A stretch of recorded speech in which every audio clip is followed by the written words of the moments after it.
ہمیں یہ زندگی کیسے ملی، بھلا ہم مرنے کے بعد دوبارہ زندہ کیسے ہو سکتے ہیں، کیسے اس کے لیے متصور ہے کہ وہ خدا کا انکار کرے۔ اعوذ باللہ من الشیطان الرجیم، بسم اللہ الرحمن الرحیم۔ ناظرین کرام، یہ اللہ پاک کا ہم پر احسان عظیم ہے کہ اس نے انسانوں کی ہدایت کے لیے انبیاء کرام علیہم السلام کو بھیجا اور ان کے ذریعے ہمیں اپنا پتہ بتایا۔ اگر اللہ رب العالمین نبیوں کو نہ بھی بھیجتا تو بھی اس نے کائنات کے اندر بہت ساری ایسی نشانیاں رکھی ہیں جن کے ذریعے ہم خدا کو پہچان سکتے ہیں اور اس پر ایمان لا سکتے ہیں۔ ان میں سب سے پہلی نشانی تو ہماری اپنی زندگی اور ہماری موت ہے۔ ہر شخص یہ بات جانتا ہے کہ وہ رحم مادر میں زندہ نہیں تھا بلکہ اسے بعد میں زندگی ملی ہے، اور یہ بھی جانتا ہے کہ اس زندگی کو ہمیشہ اس کے پاس نہیں رہنا بلکہ یہ زندگی چلی جائے گی، پھر اس پر موت طاری ہو جائے گی۔ اگر ہم اپنی زندگی اور موت کے معاملے پر غور کریں کہ ہم پہلے مردہ تھے، پھر زندہ ہوئے، پھر یہ زندگی ہمیشہ نہیں رہے گی بلکہ یہ زندگی ختم ہو جائے گی اور پھر سے ہم مر جائیں گے، لیکن سوال یہ پیدا ہوتا ہے کہ ہمیں یہ زندگی کیسے ملی؟ کیا ہم نے یہ زندگی خود سے پیدا کی ہے؟ ہرگز نہیں۔ ہم نے اپنا وجود خود سے پایا ہے؟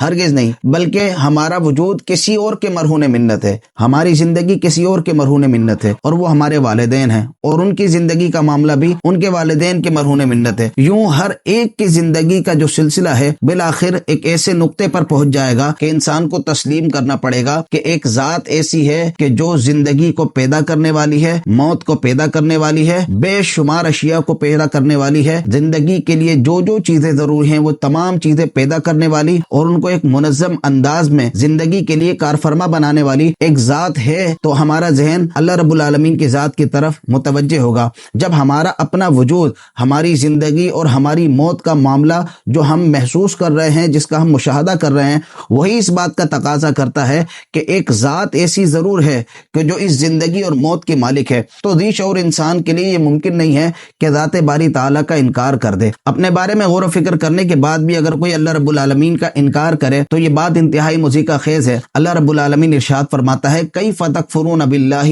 وکنتم امواتا فاحیاکم، تم کیسے اللہ کے منکر ہو سکتے ہو حالانکہ تم مردہ تھے تو اس نے تمہیں پیدا کیا۔ اب اللہ رب العالمین نے ہمیں جب پیدا کر دیا تو ہمیں یہ بھی یاد رکھنی چاہیے کہ یہ زندگی ہماری ہمیشہ کے لیے نہیں ہے بلکہ یہ زندگی عارضی ہے، ایک مخصوص وقت تک کے لیے، پھر یہ جب وقت مکمل ہو جائے گا تو ہماری زندگی ختم ہو جائے گی اور پھر ہمیں موت طاری ہو جائے گی۔ اللہ پاک ارشاد فرماتا ہے، ثم یمیتکم، پھر وہ تمہیں موت دے گا۔ یہاں غور کرنا چاہیے، اللہ پاک نے دو موتوں کا تذکرہ کیا ہے۔ ایک وہ موت جو ہماری زندگی سے پہلے ہم پر طاری تھی، یعنی رحم مادر میں جب ہم نطفے کی صورت میں تھے یا لوتھڑے کی صورت میں تھے، وہ بھی حالت ہماری موت کی ہے۔ پھر اللہ پاک نے ہمیں زندگی دی، پھر دوبارہ سے ہمیں موت طاری ہو جائے گی، یعنی یہ زندگی ختم ہو جائے گی، اور پھر اس زندگی کے بعد ایک اور زندگی ہے، ایک اور جہاں ہے۔ تو کفار کا جو یہ اعتراض ہوا کرتا تھا کہ بھلا ہم مرنے کے بعد دوبارہ زندہ کیسے ہو سکتے ہیں، تو اس کا جواب قرآن کریم میں یہی دیا گیا ہے کہ جس رب نے تمہیں بغیر کسی مثال کے پیدا فرما دیا تو تمہیں دوبارہ پیدا کرنا اس کے لیے کون سا مشکل ہے، لہذا انسان کو دوبارہ زندہ ہونا ہے۔ اللہ پاک فرماتا ہے، ثم یحییکم، پھر تمہیں زندہ کرے گا۔ زندہ کرنے کے بعد کیا کرے گا؟ فرماتا ہے، ثم الیہ ترجعون، پھر اسی کی طرف تمہیں لوٹایا جائے گا۔ یعنی ہم نے دنیا میں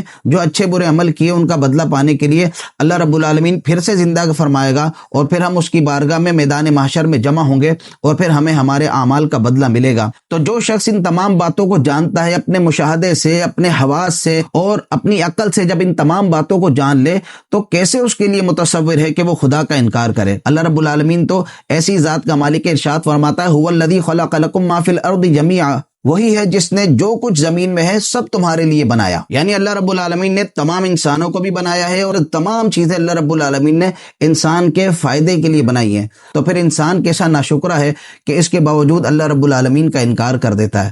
اور پھر زمین کی تمام چیزیں بنانے کے بعد فرمایا، ثم استوى الى السماء فسواهن سبع سماوات، پھر اس نے آسمان کے بنانے کا قصد فرمایا تو ٹھیک 7 آسمان بنائے۔ اس آیت کریمہ سے ہمیں یہ بھی پتہ چلا کہ اللہ رب العالمین نے پہلے یہ زمین اور اس کی اشیاء بنائی ہیں، اس کے بعد 7 آسمان اللہ رب العالمین نے بنائے۔ ناظرین کرام، اتنی بڑی کائنات اور اس میں موجود اتنی عظیم الشان چیزوں کا بنانا بغیر علم کے متصور ہو ہی نہیں سکتا۔ یہ عظیم الشان کائنات اللہ رب العالمین کے عظیم الشان علم پر دلالت کرتی ہے۔ یقیناً وہ ایسا علم والا ہے کہ اس کے جیسا علم والا کوئی اور ہو ہی نہیں سکتا۔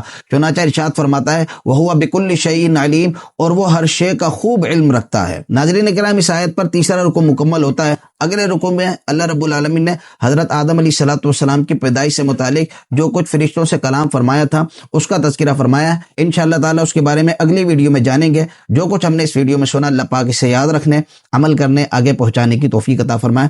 السلام علیکم ورحمۃ اللہ وبرکاتہ۔